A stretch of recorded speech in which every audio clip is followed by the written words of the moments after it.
talk to you about Canada Startup Visa Program. Okay? So we want to make sure you have the energy that we want you to have with us, and we can continue. So this also shows that you can come to Canada. We have less technical glitches there. Things are a little bit more planned. I'm just pitching it. Don't take it wrong. But yes, let's start on that note. Before we start, and while we are waiting for others, if you can quickly tell me how many of you are entrepreneurs here? Perfect. How many of you are from tech industry? Awesome. How many of you know where Canada is?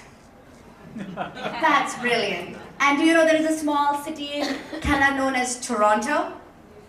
You made my life so easy. Because a few days back, when I was giving this webinar, a gentleman approached me and said, hey, I don't like this idea of coming to Canada. You need to sell me Canada. I was like, Canadian government doesn't pay me enough to do that job, but I'll still do it for them because I'm a true Canadian. Okay? So on that note, while they fix the presentation, let's talk about this. I come from a country, and I'm a Canadian citizen. Every sector you go in Canada, top to bottom, be it public sector, private sector, they tell us very clearly, immigrant entrepreneurs spur innovation in our country. Immigrant entrepreneurs bring FDI. Immigrant entrepreneurs are the one who create jobs for Canadians, and they're going to take our economy forward. There is no doubt that our country does not know about it. When this belief is ingrained in every sector, then this country of 40 million people, which is less than your Delhi and Mumbai put together, along with in the size, which is 3 times the size of India, totally knows the value of immigrant entrepreneurs. And that is why, from the very beginnings, and these two can vouch because they're in the industry for longer, we have had policies in immigration which are very, very attractive for immigrant entrepreneurs. I just don't have to vouch for it. Zohra and Graeme can vouch for me. That is one of the reasons. It was absolutely no surprise for any one of us in Canada when OECD, which is Organization for Economic Cooperation and Development, which has over 31 democracies around the world, which includes our big brother USA, UK, Japan, Australia, came out with their ranking for countries which are most attractive for startup and businesses in the world. No guesses, but if anybody wants to guess, which was the country on the top? Canada. Because that's the mindset. We have a value system where we know that we need to get the immigrants. There is a guy with pretty golden hair. If he comes to power back south of the border, God bless all the tech companies there which H-1B visas, but you will always have Canada supporting tech entrepreneurs from all over the world.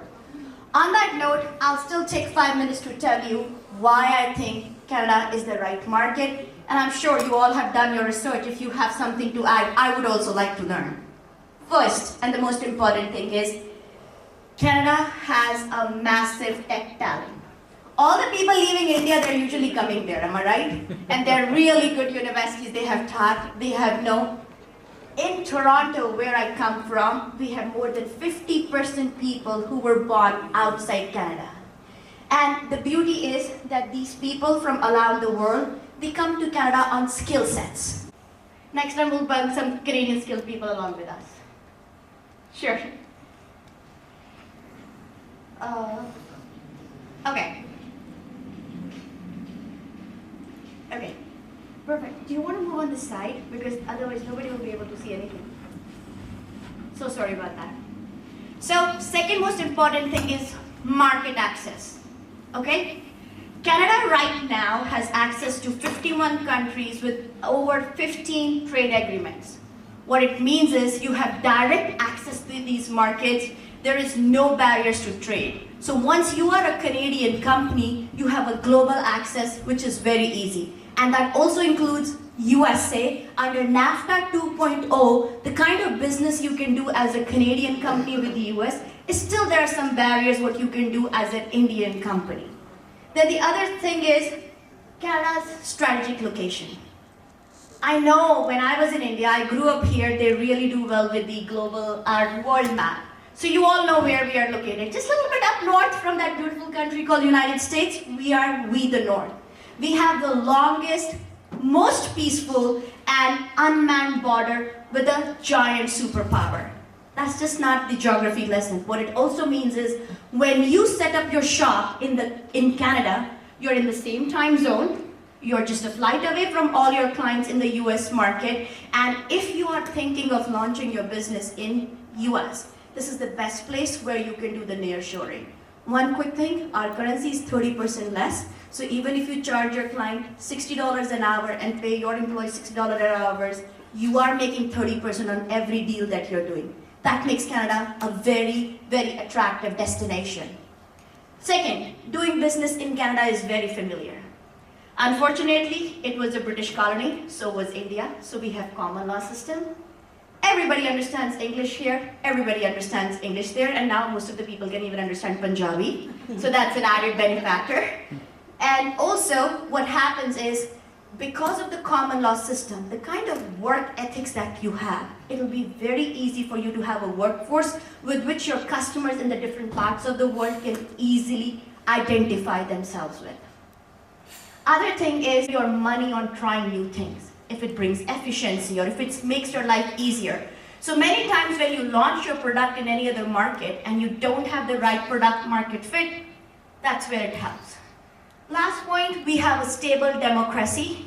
It's not a melting bowl like US. You can be yourself and still excel in Canada.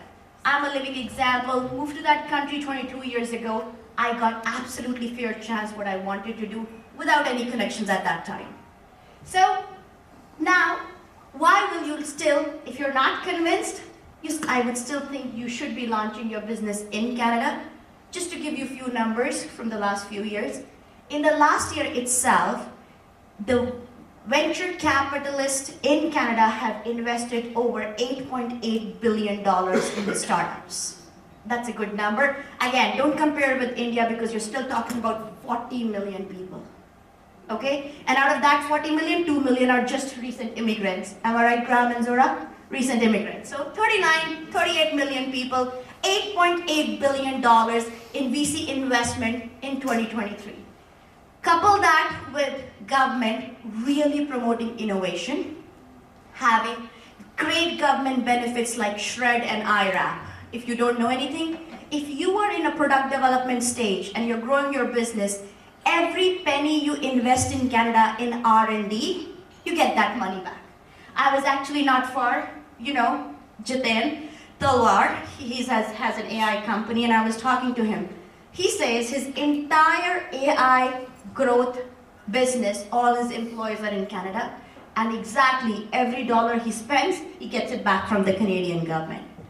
The diverse talent pool is another factor, which is massive for Canada. So all these factors is what makes Canada a true destination where we are welcoming people to come and launch their businesses. Don't go by the agenda on Instagram. When I start reading it, I also feel, hey, is this the country I live in? But the moment I open my door and go out, it's still a very beautiful country to live, raise your kids, and grow your families. So, the province where I come from, it's one of the biggest provinces, Ontario. I would say the economic power, the fintech capital, and most importantly, the city I come from, Toronto, which is truly the startup capital of Canada. Again, I don't have to prove, numbers prove you. Last 1 year, 4,500 startups in Toronto, $3.5 billion invested in them through various VC groups. That's just a thing. 51% born outside Canada. And another example, I just met another gentleman here.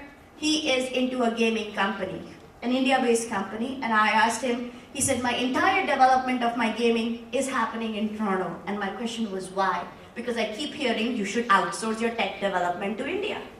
He said, the kind of industry I operate in, a game in any country works depending on what the psychology of the user is. Okay? So if he's launching the game in Vietnam, in China, versus he's launching the game in Colombia, it depends on who the users are. That's one city, he has got users from 16 different companies working on his game. That's the beauty. He has people from Iran, he has people from Vietnam, he has people from Latin America working on the game. You don't get that diversity in any other part of the world with such a welcoming immigration policy. I can tell you one thing. I am an Indo-Canadian. India will always be in my veins. But I became a true global citizen by being in Canada. You don't think about yourself. It's the country where you learn the culture from other countries, you learn to live with the people from other countries, and that's what you make a truly global. And that's why the TiE philosophy is, you are local, but you have global roots. So on that note, this is what Toronto brings to you. Let's talk about, I hope you are all convinced that Toronto should be given a chance to launch your business. If any one of you is not convinced, I'm in Chandigarh tomorrow, and I'll be happy to answer any question that you have for me.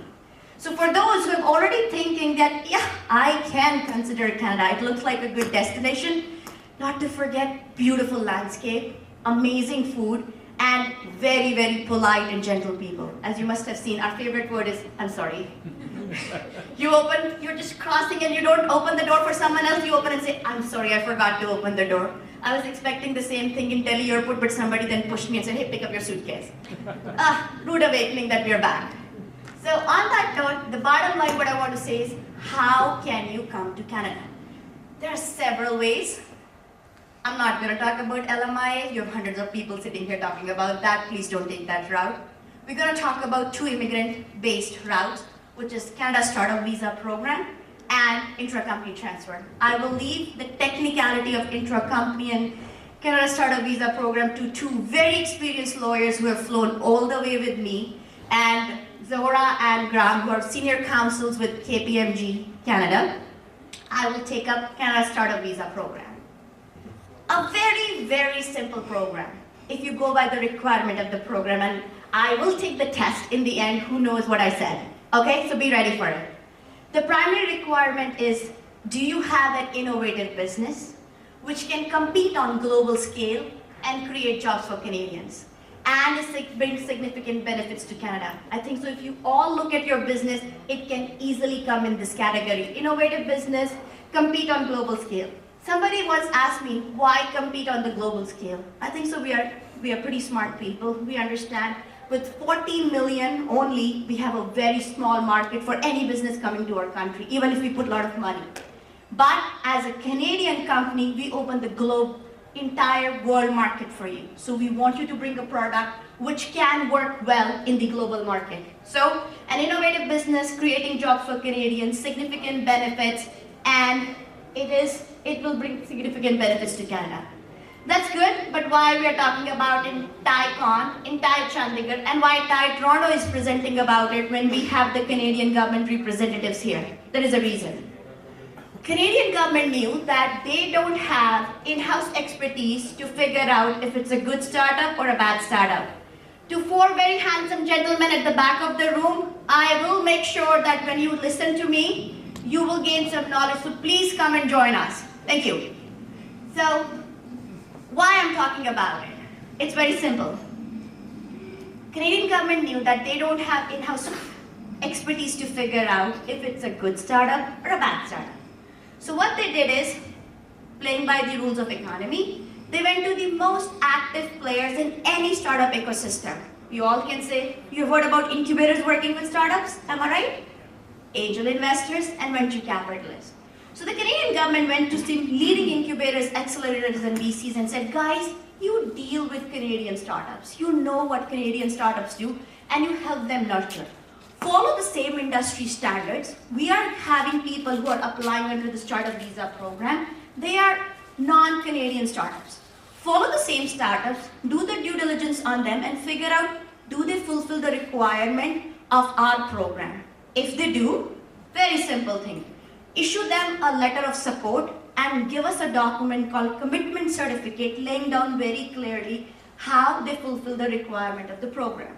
So if anybody ever asks you what is letter of support, I hope you understand. TiE Toronto is now one of the designated entities under the Canada Startup Visa Program. If we work with you and we see that you are fulfilling the requirement of the program, which was innovative, creating jobs for Canadians, bringing significant benefits, we will issue you a letter of support and you will directly qualify for the Canadian permanent residency. Don't have to look into any other thing. If you have a business and that's what you want to pursue, this is the best program ever possible, and that's why OECD when they compared our program with 17 other countries, including Australia, UK, and looked at their program requirements, they knew that our program is best to attract the best startups into the Canadian market. So, I told you what TiE is doing. Now, why startup visa? Why not other business immigration program? There are many other business immigration programs with which you can come to Canada, but we tell you why startup visa, and these are some of the reasons. First, there is no other business immigration program which directly qualifies you for permanent residency. Most of the other program, you first come to Canada, you launch your business, you run the business, show the government that you're capable of running it, they will give you some points and you would qualify. Startup visa is the direct route of permanent residency. We are not concerned about your assets in India. That's not our concern. And that's even very difficult for you to make sure what is the valuation of your properties, where your money is coming from. What we need to make sure is, do you have enough money when you move to Canada, you can pay for your rent, food, and that if you're giving us a plan that you want to do A, B, C, and D to run your company in Canada, do you have funds to run that operation? The funds could be coming from your existing business, it might be coming from your inheritance, it can come from anywhere, as long as it makes sense that what you want to do, you've put your brain into it, you know where the money is going to come and how are you going to use this money. And that's an easy bit. Am I right? You're all entrepreneurs, you know how that just need to be done. Okay? Then the other requirement is, there is no age requirement. Okay? As long as you're actively working, we can get you in Canada. And the most important is, there is no education requirement under the program. I would say the government was smart. I'm sure they looked at Mark Zuckerberg and Bill Gates and people who dropped out of the universities and created some amazing unicorns. They said, it's not necessary to have formal education. Though even for getting an express entry, they need education. But here, the focus is who you are. What is your education? What is your background? What is your experience? Does that give you enough insight into running this company in Canada? That's the goal is, that's what our focus is. And the other thing is, the government also knew that PR process will take time. Okay, so right now, it takes between 18 to 24 months once you apply for permanent residency under this program. So what they wanted to make sure is, they don't want you to miss the opportunity, because in a startup's lifetime, 2 years could be major. 2 years could be quite a bit of time. So government gave you an option that while your PR is pending, immediately after filing your PR, you can apply for a work permit.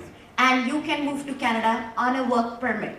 The beauty of the work permit is, we love to keep the families together. So you can bring your spouses with you. You can even bring your children with you. And if your children are going to grade 12, we will allow them to go to any public school for free of cost. Not only that, some of the Canadian universities were kind enough and said, hey guys, if your parents are coming on a closed work permit, we are happy to give you domestic tuition discount. Just to tell you some numbers here, if you have a child going to Canada for a master's program and you're paying $67,000, you come to Canada and start a visa program, you have a closed work permit, your child is going to pay $6,000 in domestic tuition.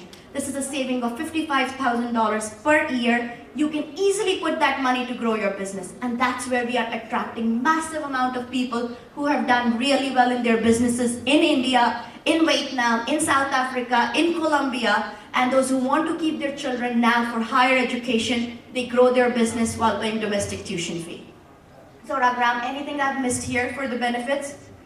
Okay, now, if you are going to come to us, to TiE Toronto, what are we going to look at? The first thing we're going to look is, are you serious about your intention to run the business? One tip, and I hope you will all agree with me. If you need to prove someone you have intention to run the business, just run the business. It's easy. Intention gets proved. Am I right? So, but I need to see the cogent evidence for that. Incorporate your Canadian company. The requirement in the startup visa program is up to 5 founders can move together. Why this is valuable? Suppose you made a growth plan and you thought, I need at least $200,000 to run the company. If you're bringing 5 founders together, divide 200,000 by 5. My maths is bad. Can anyone tell me what is 200,000 divided by 5? Amazing. I wish I had good maths like you. So even if you all invest just $40,000 each, you will be able to come to Canada. Which other program allows you to do that? None. So if you bootstrap yourself and you raise money in the end, or you get revenue, you can sustain yourself for 2 years by the time you go. Other requirement is, maybe you don't like your partners you're bringing with. The requirement is each one of you should only have 10% shares in the company, and together you should hold majority of the shares. So if you're dicey, you don't know about your partners, just give them 10% and keep rest with you. But the ideal is that the majority of the shares should be with the founders of the company. In other words, if you have a company in India, you cannot make the Canadian company subsidiary of the Indian company, because in that case, the Canadian will be owned by the Indian company in majority shares. In this program, we need the founders to hold majority of the equity in the Canadian company. Any questions so far? If you have, I'll take it in the end. Just keep it writing, okay? Okay, what we also need to see is innovation. Best evidence of innovation is, do you have any intellectual property? It is not must, but if you have an intellectual property, it shows us, yes, that there is innovation in the business, so it's an additional asset. Other thing is very simple. Can you speak in English? Can you write English? So we need to show that whether you have proficiency in English. But the good news is, you just need CLB level 5. So all those IELTS coaching center telling you 7787, that's not the magic number for startup visa. If you get band 5 and everything, we are more than happy. Again, we know you will be able to do it. That's one place when I think, thank God, we were under British rule, not Chinese rule. At least we got a language we can speak very comfortably. It's a language we all can converse in, so we need CLB level 5 for that. Again, give us the proof of personal funds that you will be able to pay for your family, food, and give us the proof that you have enough money to invest in your Canadian business which you want to grow. So, how do we do it? We are making it. If you fulfill these requirements and you think you will, just go to the TiE Toronto website. There's an online application which will take less than 5 minutes for you to complete. Complete that application, send a detailed form to us. After that, we will have an initial review. We'll send you a second step. Please submit a pitch deck and a business plan. An industry expert will look at the pitch deck and the business plan. If they really like it, they will ask you to come for a 45 minutes interview. We don't want you to fly, it's too far. So we do believe in the power of Google Hangouts, Microsoft Teams, and Zoom. We will have a 45 minutes call on Zoom. You will present your business for 20 minutes, and then we will ask you a few questions. Once that is done, we're going to take you to a document due diligence process. What's going to happen in document due diligence process? Whatever claims you made, that your Indian company is making so and so money, or you have so many customers, just give us the proof, okay? I want to invest 200,000 in my Canadian company, just give us the proof. Well, I cleared my English exam, give us the proof. Whatever you have told us, just give us the proof. We are working with you on that, because we need to prove to the Canadian government that we did our job thoroughly. We looked at you, we verified you, and if we do that right, your PR process becomes very easy. So anyone you work with, whoever says, hey guys, we'll get you a letter of support, please pick up your bags and run from them, because they are not doing you a favor, they're actually putting you in a hole. You work with a designated entity, provide them the information that they need, and we are able to submit everything to Immigration Canada to prove, yes, you fulfill the requirement of the program. That's what's gonna get you PR. So, you complete this process, we issue you a letter of support, you take that letter of support to your immigration lawyer, they file for your permanent residency. That's easy it is to come to Canada. Can you imagine? Don't have to do anything. If you're an entrepreneur, that's what you want to do. This is the program. Just in case you thought, you know what, I am okay in India for now, but I have 4 projects in Canada and I want to send 4 of my employees there. Don't worry, we still have a way to get you there and your employees, and that's under intra-company transfer, which Zohra and Graeme are gonna take over.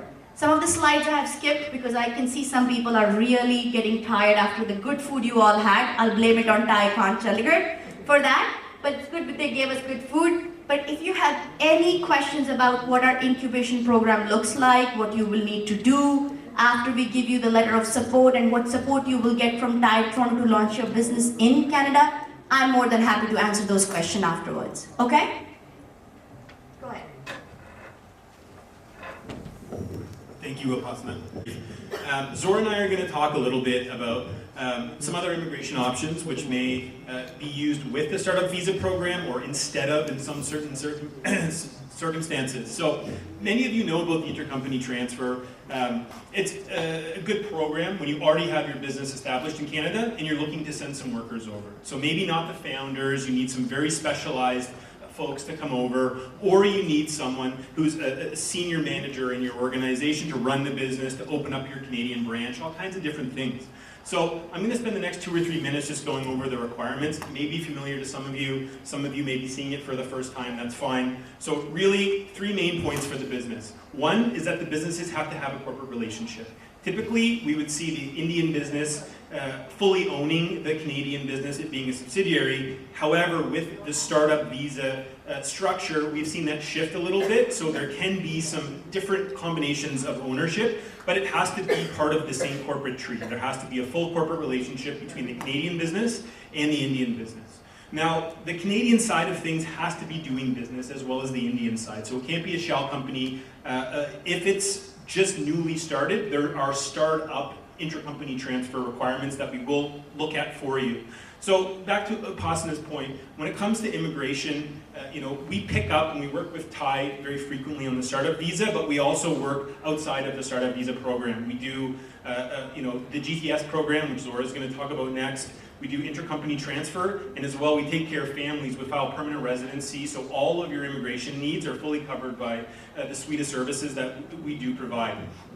Now, just thinking a bit about the roles for the Canadian business. You can't send everybody over, there has to be a specific skill set. There is some minimum salary that is required. So there are some different pieces that we have to check off, but generally, if you're looking to send over specialized folk, if you're looking to send over some of your senior folk, intercompany transfer is easily the best program. And it provides flexibility, and for some of the workers, depending on their characteristics, it can lead to permanent residency for them as well.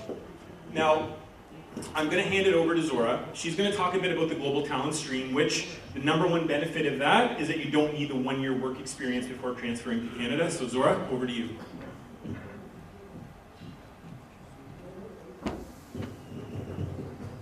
Thank you. My presentation will be just like me, short and sweet. So just a few more minutes and then maybe we can all go get some chai, yes? So global talent stream, like Graeme mentioned, the biggest benefit is that you can pick up anybody. They don't have had to work for you. In fact, we use a global talent stream a lot for people who are already in Canada, maybe working for one of your competitors. Maybe they have the skill set and they were recently laid off. You can use a global talent stream to switch them over to work for your company. Or if you have somebody who's brand new, not any experience with your business, global talent stream is probably an option there. Now, the business itself does have to be actively providing a good or a service. So your Canadian business does have to have launched, so to speak. But it can be a new-ish entity. So for example, if you have a couple of people on payroll, that's a great indication that you're actively doing a business. So you don't have to have hundreds of people on payroll. You don't have to be already generating revenue. You don't have to be showing that you're profitable already. It's not necessarily that, but you do have to show that you've been incorporated and that you have a business. And if you don't have people on payroll, perhaps you are able to demonstrate that you have some revenue coming in. Again, you don't need to show that you're necessarily profitable, but that there's money coming into the Canadian entity. Now, normally when you look at bringing in a brand new person, you typically have to recruit and show that there's a need within the labor market. But because Canada understands the need for certain occupations, specifically IT occupations, there are recruitment exemptions. So category B are your IT workers, some of your engineers. You don't have to recruit for those positions. And also if you have highly specialized roles. So if you're bringing in really key strategic hires, there may be a recruitment exemption for those as well. And if there is no recruitment exemption, we can also help you to do some recruitment if that's necessary. If you're not doing recruitment, you would have to do what's called a labor market benefit plan. And so the labor market benefit plan is to show that you are going to be doing things that have lasting positive impacts on the Canadian labor market. Normally, it's things that you're planning to do anyway. So, for example, you're planning to generate revenue. If you're not doing this to generate revenue, I mean, I think we have other problems, right? So, generating revenue, hiring Canadians or permanent residents. If you're launching a business in Canada, you probably have plans to hire at least a couple of Canadians or permanent residents. It's not a crazy number. 1 or 2 is often fine per year. A few other things that you can do, hiring students, stuff like that. It's all things to have a positive impact on the Canadian labor market. So those are things that can be developed instead of doing recruitment. Because the government understands there is a need for IT workers. What is the point in advertising for a month to say that you need IT workers and nobody applies? It's not waste anybody's time. This is your opportunity to bring in those workers. And again, as Graeme mentioned, there is a requirement that they be paid similar to what their Canadian counterpart would be paid. So if you have somebody working in Toronto, they need to be paid a salary that's consistent with people in Toronto. If you have somebody working in Saskatchewan, Vancouver, salary requirements change based on the location where you're looking to bring your workers. Those are your requirements under the Global Talent Stream. But if you have any other questions, like Upasana, we're here today as well as tomorrow. Absolutely happy to answer any questions that you may have on the work permit for the Global Talent Stream and the intercompany transfer. And we certainly do work with TiE in doing the startup visa program as well. So lots of experience, expertise with active files on the startup visa as well. Just to entice you to ask questions, Zohra and Graeme's hourly rate is $500 an hour if you're going to ask them questions in Canada. For you, these guys have flown on their own dime and they're going to answer all your questions for free. So you decide whether you want to ask questions or not. My rate was $500 as a student, Upasana. Sorry, $1,000. So here's your savings. Start now. Okay? You won't get this chance. I made them fly with me just to come here to answer your questions because we want to make sure you understand what you're getting into and you make an informed decision now what's going to work for you and what's not going to work for you. Okay? So if you're not going to volunteer, I'll start asking them questions because I love to save money. Go ahead. Also, one quick question I'm more than happy to answer because CLB level 5, we know fluency of English can be a little bit up and down.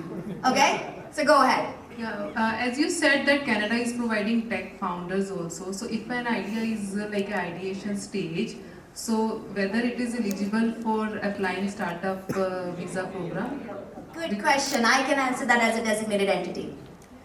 Absolutely, we do support ideation support. See from the background experience that you have or the kind of work you have done that you will be able to run that business in Canada. Now, if you come and tell me, hey, I've been dentist my whole life in Canada, in India, I have absolutely a painless therapy clinic, but I have an idea about a cryptocurrency deep tech startup and I know I can only run it in Canada, that's going to be a little bit difficult for me to justify. But yes, you have an IT services company, which all of you have, and you have a great past of making great apps, great products for other people, and now you are at an ideation stage for your own product, which is a right fit for the Canadian market. And I would not like you to waste your time building that particular product in the Indian market and then come to Canada. If you have that experience and it can be justified, that's your experience, and what you have done in the past is gonna work in Canada, you will come. Bottom line is this: common sense need to be always common sense. If you look at something and you think it does not make sense, how it's gonna make sense to a visa officer? They are not a dumbhead. Am I right? So if you think you can justify to someone that yes, I can do this business in Canada, that's gonna work. One simple: Canadians देखने में सीधे हैं पर बेवकूफ नहीं हैं. So just keep that in mind. If that's gonna work, if it's something is gonna work here, it's gonna work there. Okay? Next question, please. So recently, last year, we registered a firm in United States and they help us do everything, but still after 1 year, they have us executing two states, Delaware and Wyoming. So there is no taxation, but after 1 year, we were not aware how to execute the taxation and everything, so that's certain level different thing. So if we are going to Toronto, Canada, so how much funds as an IT services company holder will have? And in certain level, company services or startups, there's some high level, some downtime. So how the Toronto government will help during that tough time? Sure. I'd like to add to that question. You know, attracting startups to come and add value to your economy, it's a no-brainer. You know, right from Delaware to Sharjah to Dubai has been doing Really, it. thank you for appreciating Canadian government. They still have brains. Okay, go ahead. No, well, no, there is more to it. I There's the other side to it. Smaller economies like Latvia, Bulgaria are very, very bullish. Amazing tax benefits. I want to understand that this whole program is nice. Now, in very blunt words, is this a sugar-coated immigration outreach to get in the right kind of talent? Or is this a way to facilitate and empower the startup ecosystem at the grassroots level? You've said your own limitation is only 40 million people there. So how is this program compared to other countries? Just US itself. With NAFTA 2.0, the kind of access you can have to the US market, you can never have as an Indian company while being here. That's one. Second thing is, there was actually several questions in your question and several questions in your question. Can you break down the next question for me? Delaware, Sharjah, Dubai versus a Latvia or a Bulgaria, which are all very bullish and supportive. Perfect. I've not been to Sharjah, but nothing attracts like Canada. Am I right? The domestic, I don't know the benefits that's there in Latvia or what, but the corporate tax rate is already 12% in Canada. It can go to 0%. Am I right? Secondly, I don't know, is Sharjah a balanced democracy? Do you think you want to raise your kids over there for the next of life? That's where you want to be? Then if 12% tax rate versus 5% tax rates makes a difference for you, I will leave that question to you. Am I right? Secondly, do they offer the kind of benefits what you get as a Canadian company? Again, I cannot say about Latvia and Sharjah. It will be difficult for me to pinpoint them on the global map itself, but my geography is weak. But the benefits that you get from the Canada in terms of tax benefits, the corporate tax levels are low. The global market access you get, and again, I don't know the talent you get in Latvia. You can have a brilliant idea, but if you don't have the right team to run that business in any part of the world, you're not going to get it done. Canada has a massive talent, and if you want to know, the country which holds the maximum patents in any part of the world is Canada. Reason, the university level education actually propels R&D so much, and that's the talent you need, people who can think on their own to help you grow the business further. So if you take these benefits, again, I am not to say those countries are bad, but the benefits that you take together, I think so it trumps, because otherwise OECD wouldn't have given us the best thing. And when you said, we are trying to attract startups, it's not sugar-coated, because if the Toronto startup ecosystem is number 7 in the world, it is ahead of Silicon Valley at this time. That is the reason, because we are fostering innovation. The government has policies to support it. SHRED, IRAP, the funding, the number of grants that you have, the number of organizations which are coming together to take the companies to the next level, there is something to say, because these numbers don't lie. Let me answer your question. So your question was, I am coming to run the business, and if I have a downtime, what's going to happen? Am I right? We do understand. So let's look at the startup visa requirement. There is no requirement under the program that you need to be making $50,000 or $100,000, then only will give you permanent residency. What they want to see is, have you made efforts to genuinely run your startup in Canada? Okay, so we do understand downtime, so that's why the program does not have requirement. And we had the opportunity to talk to the program manager at the Collision conference, and he was sure. He said when visa officers look at startup visa applications, they know many of these companies are going to fail. We are taking a chance with them. But your permanent residency is unconditional. They're not going to take your permanent residency away because your startup failed. Okay? When it comes to the various support systems that you have, you know how much money Canadian government gave out when it was COVID? Am I right? Every business got $60,000 cash. So I am not a tax expert.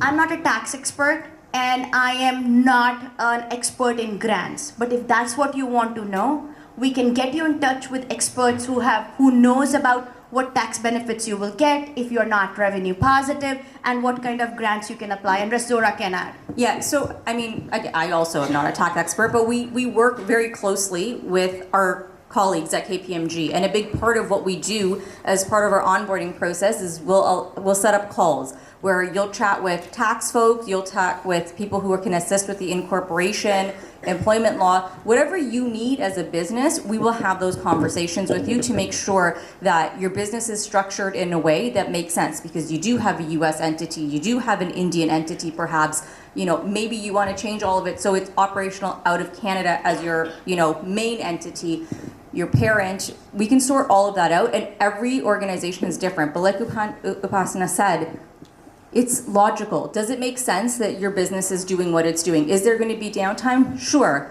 Are there other things that what we need to see is, when we'll work with you on this, at TiE will work with you to do monthly or quarterly progress reports. What have you done to show that you have launched a business? Are you doing marketing? Are you trying to meet with people? Are you, in touch with the right folks to show this is what you're going to do as you launch your Canadian business?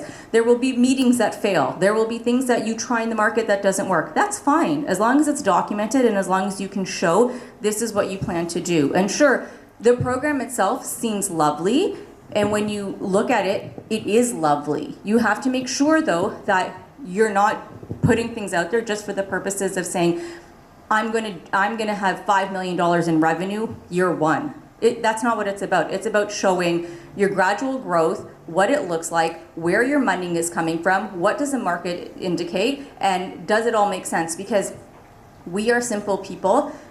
Your immigration officers are even simpler. So as long as it makes sense to them, and this is one of the programs where if an officer has a problem and they think something here doesn't look right, they don't turn to the person next to them, another immigration officer. The review process is they call up a group of professional entrepreneurs. The peer review process is entrepreneurs, people within the industry, to say, hey, from your perspective, does this make sense that a business maybe has ups and downs? And these are people who have been assigned by the government as true entrepreneurial professionals. And they will say, yes, absolutely, it makes sense that the businesses have ups and downs. It makes sense that this is what this person's quarterly report looks like.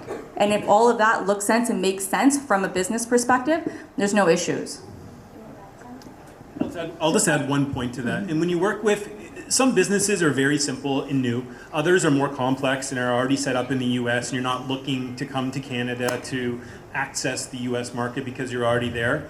When you work with an organization like KPMG or like TiE, we have the depth of expertise on the bench that we can tell you, hey, your IP ownership should move entities. Your tax structure is going to be not optimized unless you do it this way. So there's lots of consultants that do this exact work, and like Upasana said, there's lots of folks that could give you a letter of support or file your PR application and say, hey, you're going to get Canadian permanent residency. But for the real, true, solid entrepreneurs who are looking to start a business and grow the next big thing, you want to work with people like us, because we talk behind the scenes, we've seen it all. If we need to do something, if we need another piece of expertise to come into the team, we can pick up the phone and they're there day one, and there's no extra cost at that point to you either, because we talk, they spot issues, and then we're very clear on exactly what we can do, what you should do, and how to proceed. So, there's lots of different models to kind of pull these things together, but you want a partner and partners who really are looking out for your longer term interests, because at the end of the day, permanent residency is great,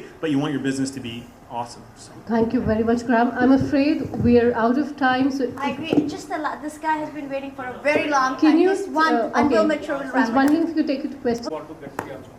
Perfect. So our incubation program is very simple. Irrespective of the number of founders, $25,000 Canadians. Immigration lawyers' cost depends how many family members you have and how complex is the case. At the most, you would need one corporate lawyer to incorporate the company for you, and if you need anyone to build your business plan. So it can be done in a very lean and mean manner. Depends on how much support you need to get the work done. So approximately 50K, 100K? Yeah, I would say that's a good ballpark number to have. Yeah. Okay? Perfect. We are out. With my luggage, but I'll take it. Canada. Yeah, that's the work.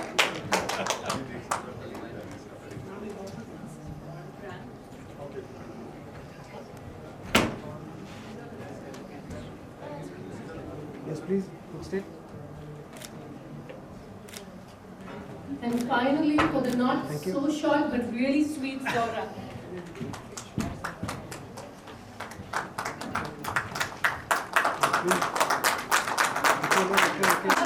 I could resonate with every word that you said because I have lived in Canada for 4 years, worked with provincial government.